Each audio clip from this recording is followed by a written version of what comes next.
So far, the bolt carrier group held open.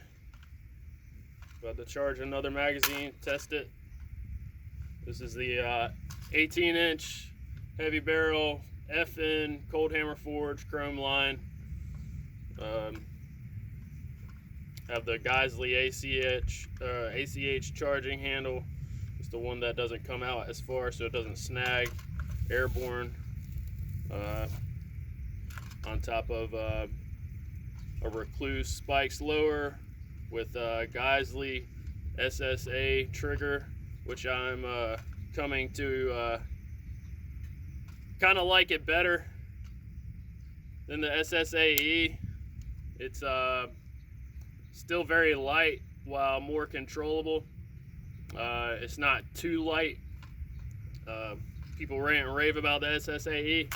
Honestly, I can't really tell a difference in the weight too much on that final wall. The wall is just more pronounced, so I guess that equivalates to weight, but when you're testing it, but I mean, it's still super light.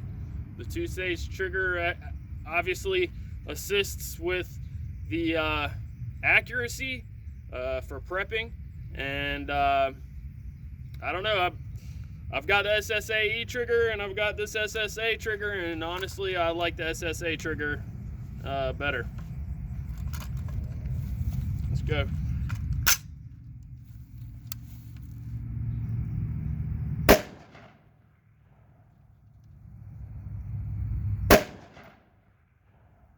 Okay, held open again. No problem there. The video is mainly for seeing my ejection pattern, although I don't really think it's necessary because all of my brass rounds are falling still at, I'd say, about 1:30, 2 o'clock. So still overgassed in that regards. But the BCG is locking back, so that's obviously the main concern. The system being a little bit overgassed doesn't really matter to me because it'll equate to better reliability. It'll be able to feed and shoot rounds when it's dirtier, so the reliability will be there under harsher conditions. So I'm going to do a little bit more of a rapid on this final one just to see what this SSA is capable of. Yeah, the SSA is super fast still, but it's more controllable. You saw I popped off 2 and I wasn't even really getting on it. It wasn't like one of my nickel boron single stage triggers where, you know, yeah, I can get really fast on it.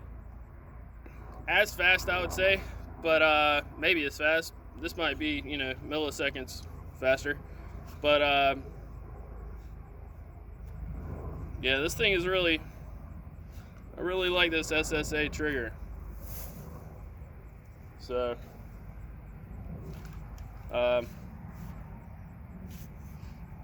yeah, I'm pleased with the result so far. I'm going to take a look at this video and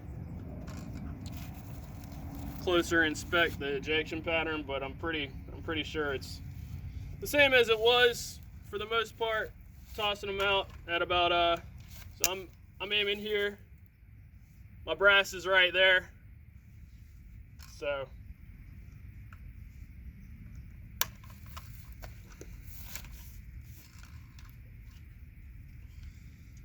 I actually put this upper on a lower that it wasn't coupled with originally. So I didn't have batteries in this Vortex Spark because I don't keep the AAA in there. I usually keep it in the pistol grip. So I did not have a AAA in here. So all I did was I flipped up this backup in-bus sight I've got the Mbus Pros, the stainless steel ones, or the metal ones that you manually have to pop up. But quite honestly, I mean, the Mbus Pros, they're really nice. I don't know if they're $190 nice, which I paid. But all I did is just line this front side up with where, you know, the center of the housing of the red dot, and I had no issue. I was shooting right there at that tree, that pine tree, little seedling, and see what it did to that. So granted, that's, you know, maybe 5 yards away, but yep, I'm pleased with the results of the Geissele 42 Super 42 with the H1 buffer. It definitely slowed it down enough to where the bolt carrier group actually locked back this time.